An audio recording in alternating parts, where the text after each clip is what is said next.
Hey, okay, everybody, welcome to week 3. This is Alternative Fuels,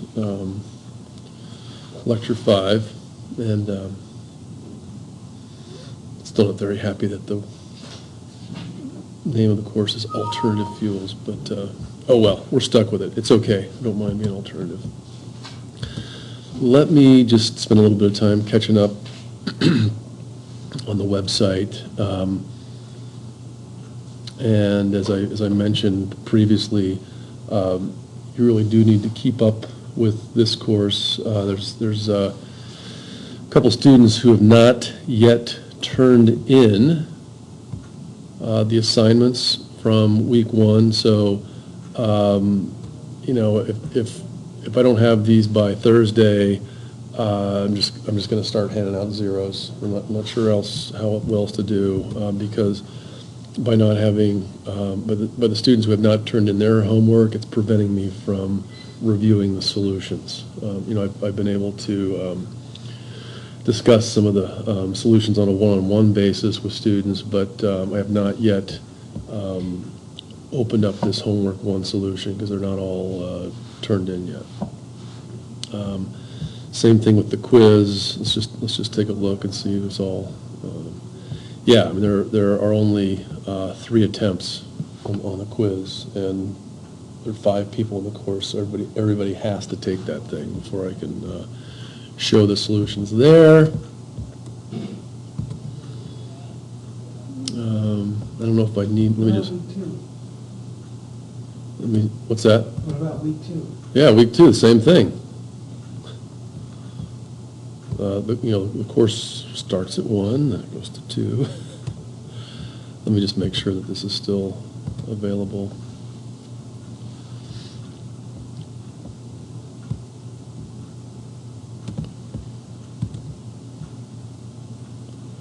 Yeah, so the quiz 1 is still open.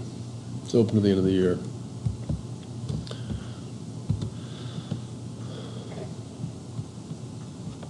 So yeah, I'm not going to review week 1 yet. Let's just take a look at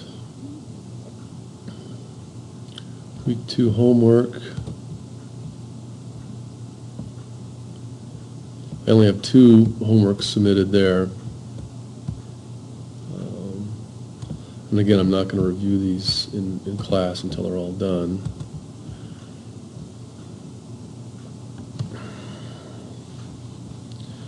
Or unless I hear that, you know, you're going to drop the course. Okay, so there's 2 attempts on that.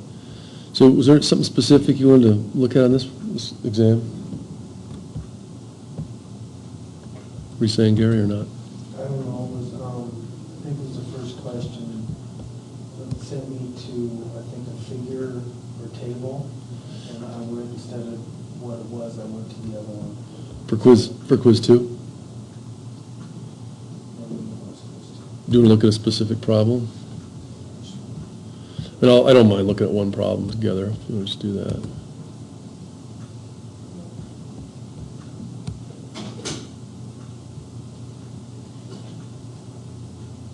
Was it question 1?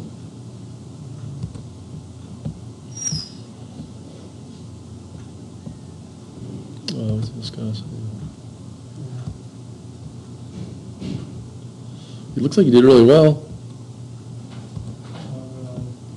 Not really. Question 2 was just all equal. But question 1, was my bad for going from instead of going to the table, I went to the figure. Mm-hmm. Well, like I said, once everyone has finished those 2 quizzes, okay,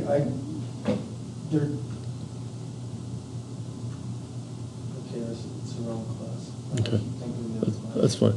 All right, well, let's just look into week 3 because that's where we are. I did launch the discussion board, so that's all ready for everybody to hit. So please do that before Thursday.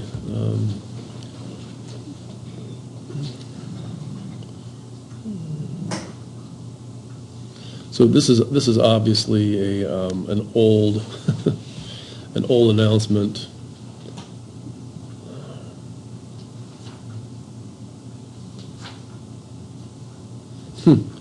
That was from last year. So I'm just going to keep Brian Kern's announcements in there for posterity. No reason to get rid of them. It's obvious that they're old, but that's fine. I don't have any other announcements besides that. So reading assignment. Take a look at this. So read the text 41 to 70. The text? This is the text.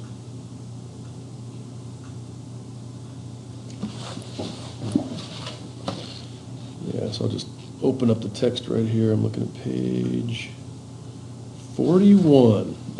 Yeah, so the text, the Moodle shell follows the text almost exactly. So biodiesel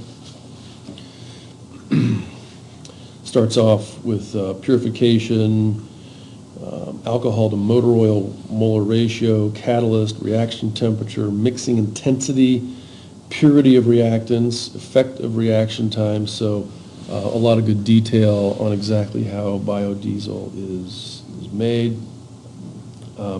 Acid catalyst transesterification, so talking about how the molecular structure is altered.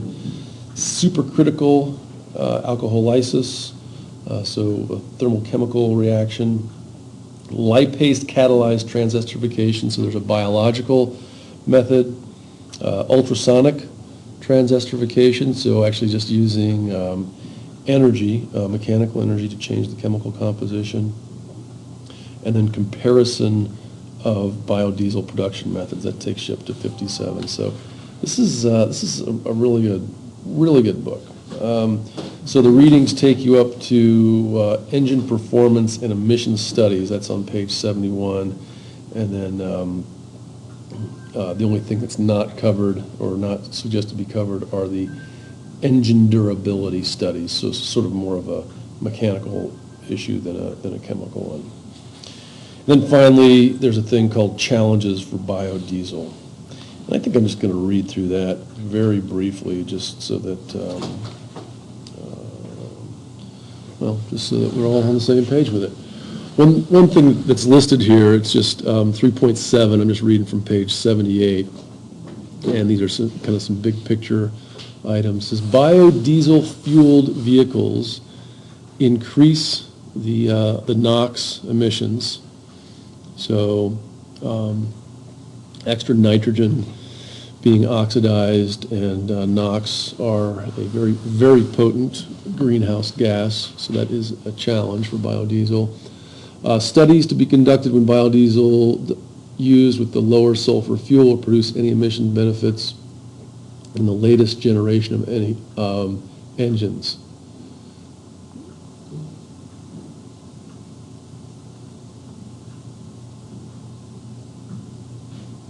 No, I'm sure it's not a very well formulated sentence. Anyway, next one. While vehicles that run on B20 and displace some amount of petroleum, they are still dependent on diesel fuel to operate. Okay, so not completely off the diesel fuels. Biodiesel is significantly more expensive than diesel fuel, and hence government incentives are required to promote it. Okay. Because there's less energy in a gallon of biodiesel than a gallon of petroleum, the driving range is less, well, assuming the same size tank. Requirement of warranty on biodiesel fueled vehicles from manufacturers. Yeah, so you definitely would want that. And I think another issue is that there's not, at least to my knowledge, a biodiesel standard, at least not one that's common. That could, impact the warranty issues. Okay, so that's the reading for this week. Get through the first, 30 pages there. And then let's look at the notes, the chapter notes that Brian's put together. No pretty pictures. it is important, like, just reading through the subcategories on chapter 3. You just want us to go to page 80 or 70 and not page 80 and be in the chapter? You don't want us to finish that chapter? Oh, so the question is, yeah, I think Brian suggested just skipping that last section, which is engine tests. Yeah.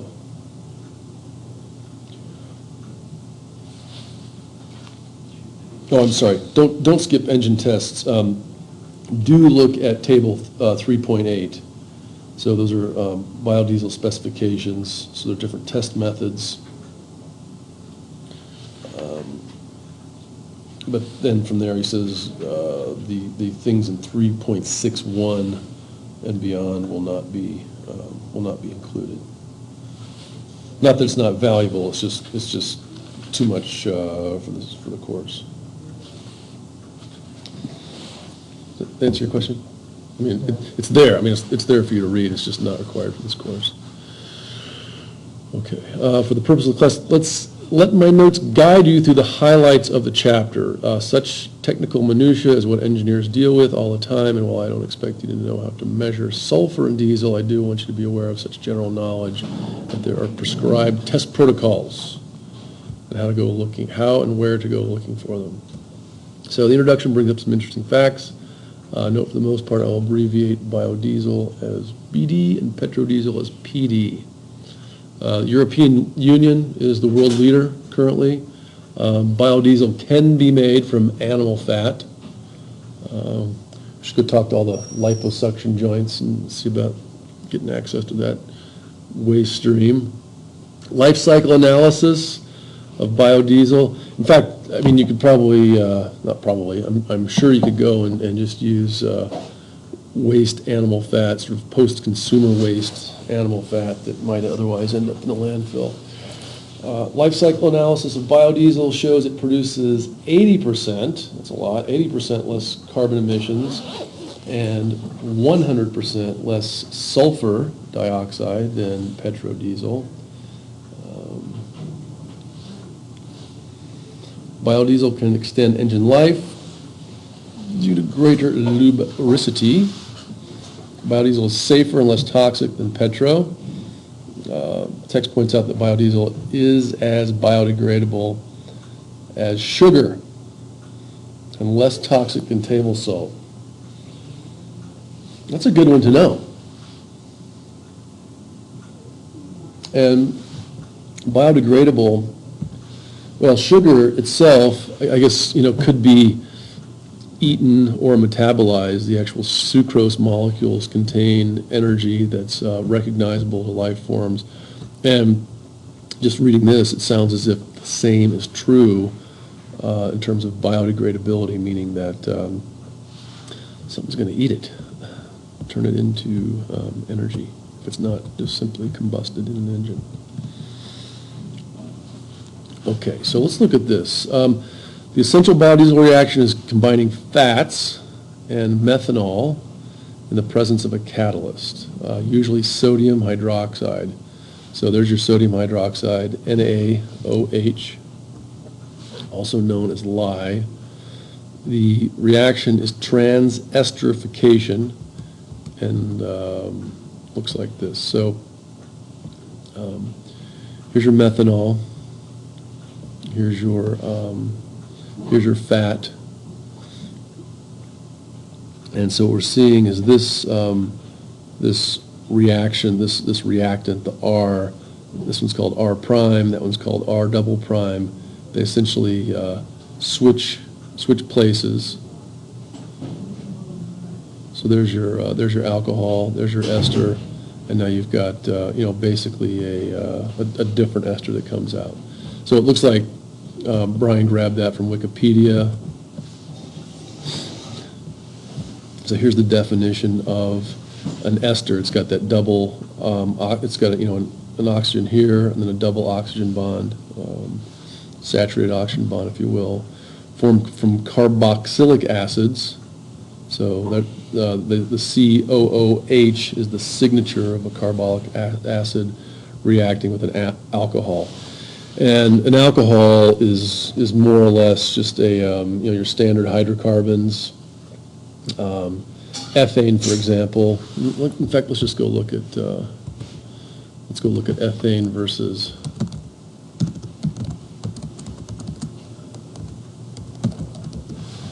versus ethanol.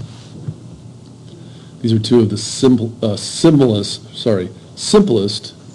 hydrocarbons. The only difference is that,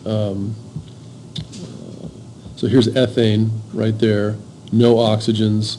Here's ethanol. So the only difference between ethane and ethanol is you've just got that extra oxygen sitting right in there.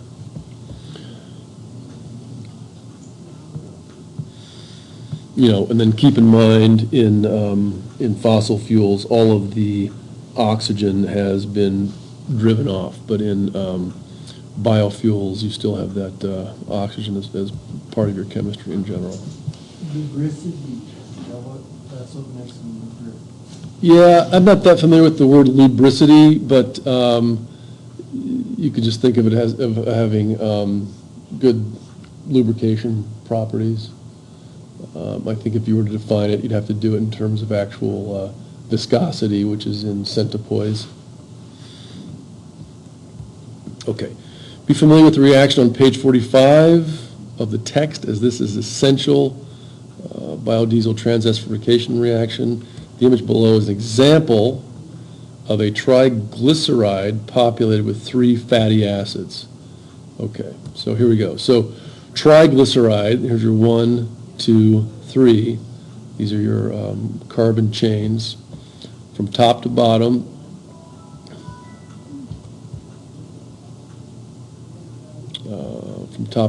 we're looking at palmitic acid, oleic acid, and alpha-linoleic acid. The bottom acid is an omega-3 because it has a double bond on the 3rd carbon from the terminal. The omega end is the terminal. So there's your 3rd double bond on your oxygen. If you're not familiar with this kind of notation, the carbon atom is here, and we're basically, let's just take a look back at the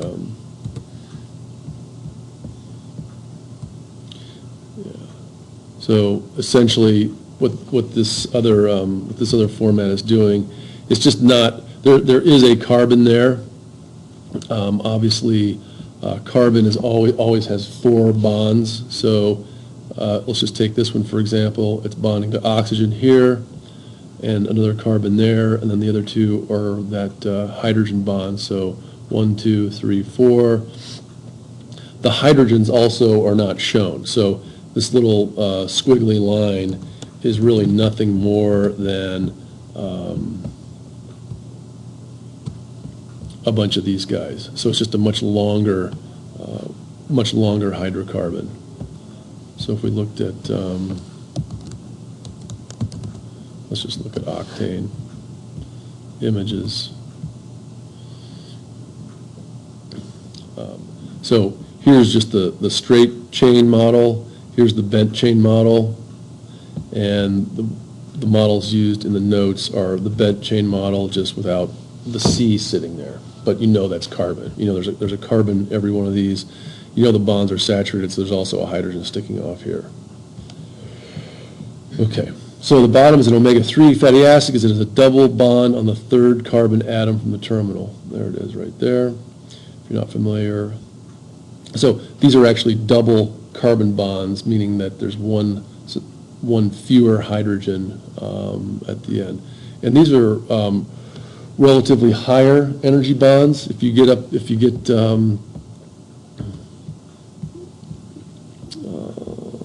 think if we even look at acetylene.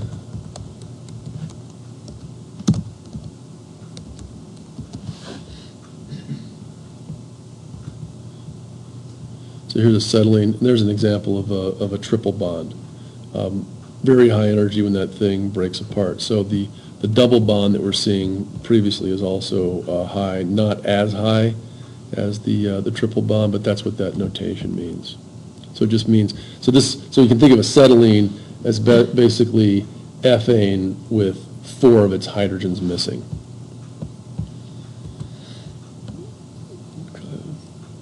Glycerol, a co-product of the reaction, is a commodity chemical itself. Can and should be sold. Okay, so there's your triglyceride. Biodiesel is almost always blended with petrodiesel, and the blends are named in terms of percentage.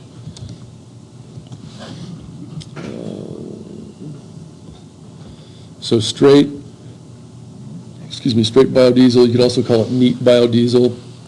You know, same as if you go to the bar and order your bourbon neat, it means there's no ice in it.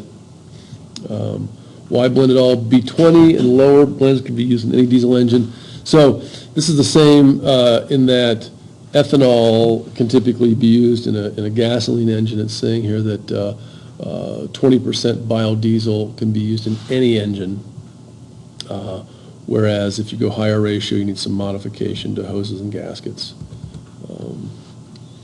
New engine warranties are not affected by the B20 and lower. Also, you don't have the gel formation at the lower percentages either.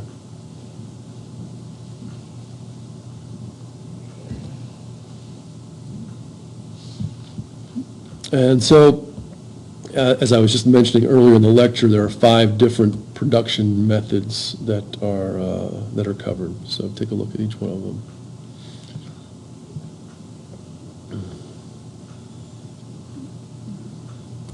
So alkane transesterification, commonplace production for using sodium hydroxide, that's just lye, sodium hydroxide, NaOH.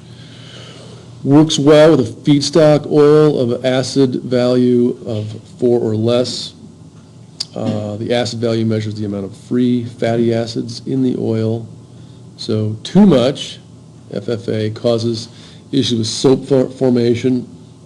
In a soap, really what all a soap is, it's just got one end that will stick to the biodiesel, stick to the organic molecule, and the other end is charged, so it's going to be sticking to the water. And it basically means you would make a hydrophobic fuel, which you don't want. You do not want water in your fuel. Reduces the energy and, well, just turns to steam and blows up, explodes, boils. Okay, let's see, where are we? It's important to realize the transesterification reaction is an equilibrium reaction, which means the reaction proceeds forward and backwards. So it's relatively low energy equilibrium. This limits yields to about 70%. So you're never going to get your reaction to go all the way. But the trick in chemical engineering, an excess of reactant is added. So if we look at figure 3.1, let's just take a look at that in the textbook. I'm just looking for figure 3.1 here. Yeah, so 3.1, I'm on page 45.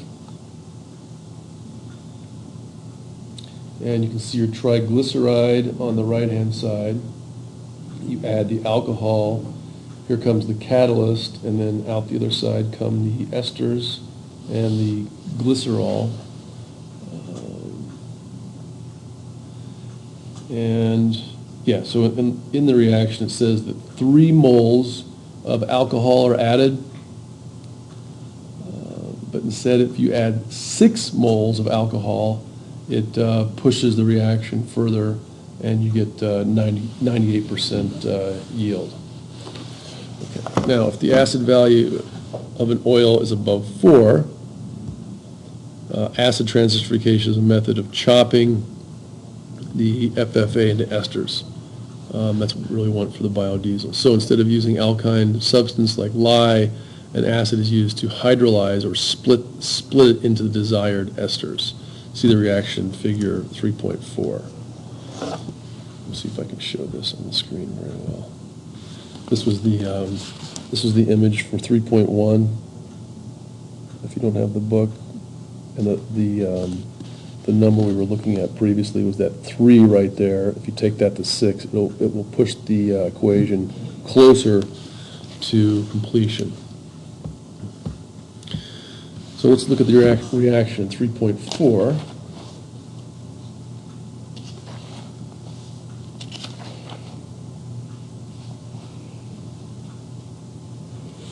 So you've got a fatty acid, you add a methanol, H2SO4 in this case is the catalyst.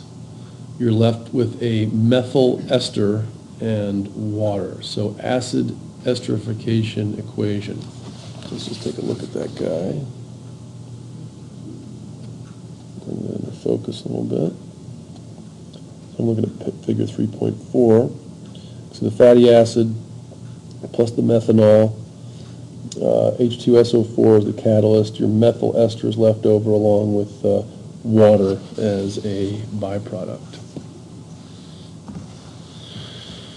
And so hydrolyze, hydro just meaning water and lyze meaning split. Okay. So another method for making it is supercritical alcoholysis. Alcohol is heated and pressurized to a point beyond its critical point. Here's the critical point. This just happens to be at a value of 300 Kelvin. Not that hot. 300 Kelvin. Let's just go Kelvin. 300 Kelvin to Fahrenheit. Yeah, 80 degrees. Not that hot. But very high pressure, so 100 atmospheres of pressure.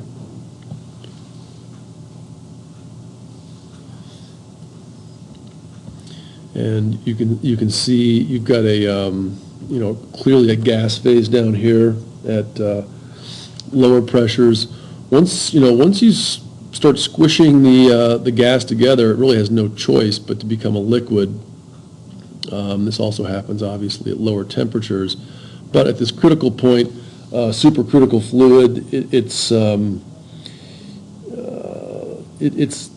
a fluid, obviously. In fact, both gases and liquids are fluids, but at these high temperatures and pressures, it's behaving both like a gas and a liquid. And I'm not sure I can do a better job explaining, but sort of blended together.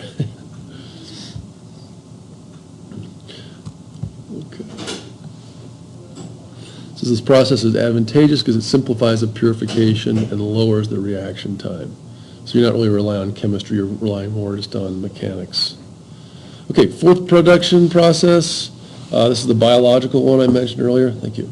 To create the esters, since this enzyme can convert both FFA and triglycerides to esters, it can be used with poorer quality feedstocks and have high concentrations. Okay, but it's more expensive. Fifth one uses ultrasonic mixing process to become continuous instead of a batch. So this is actually really important. So in a batch process, you just got, like making think about making a cake. You put everything in a pan and pour it out and you're done, versus continuous process. So, think about making Tootsie Rolls. With that machine, it's just squirting them out and chopping them off, basically, or making sausage. So that's the difference. Okay. 459 biodiesel plants, at least when this book was written, with 76.8 billion liters. So what's that? Every man, woman, child has his or her own 10 liters to half a gallon. So only a half a gallon of biodiesel per person is made globally. Not very much. Half a gallon per person globally, not very much.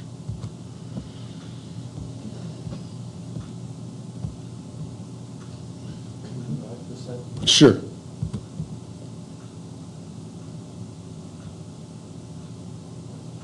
Bob.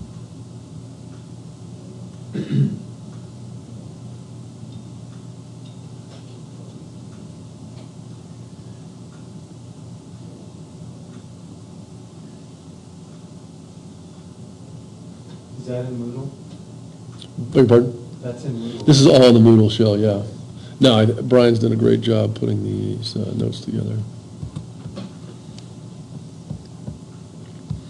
Okay, so properties, physical properties, and again, this is what I mentioned previously, unless you have standards, it's difficult to match the engine type with the fuel type.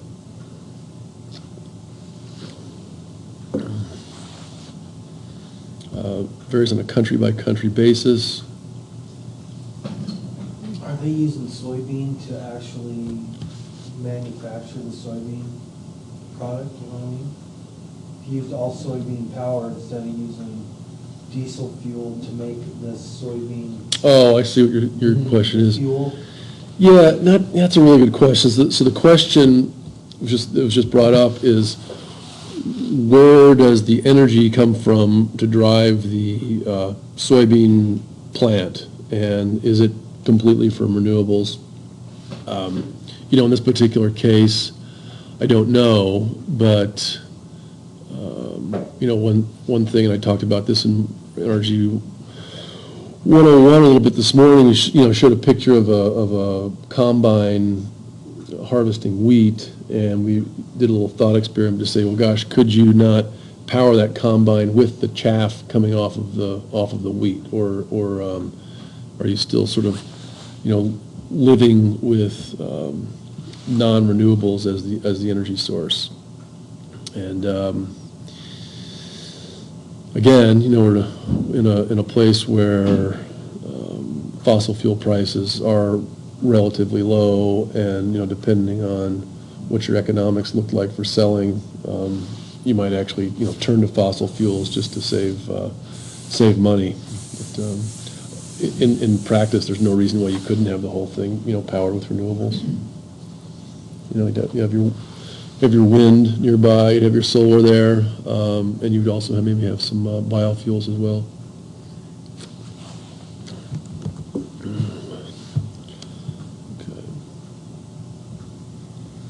This is before my time, but apparently the university was using blends in the ASU buses. Sounds like,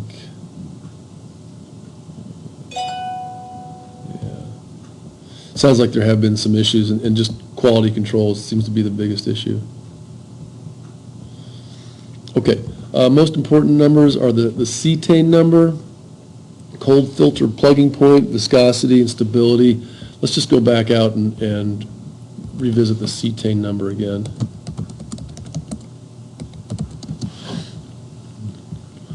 I don't mind using the Wikipedia on this one.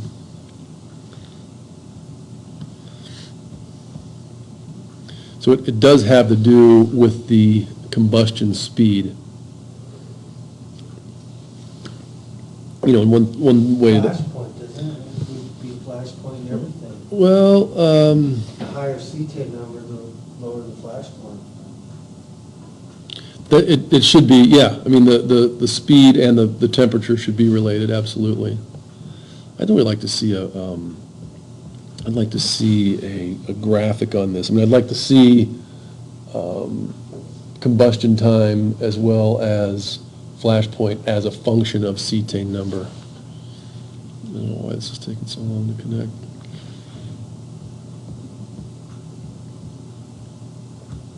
Well,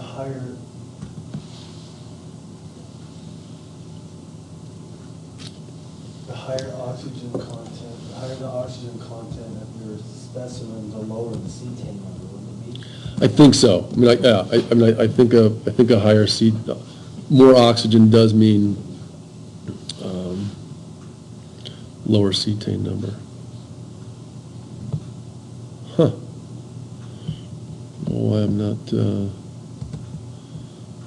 Try If just. you're log on. Well, no. Well, I have been logged on. I've been cranking along all. They've revoked your multi-pass.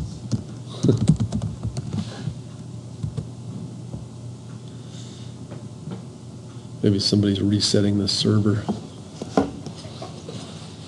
Well, while that's doing its thing, I'm just gonna revisit it here in the book. What page? Yeah, let me look it up again. Can't remember. CTAIN number.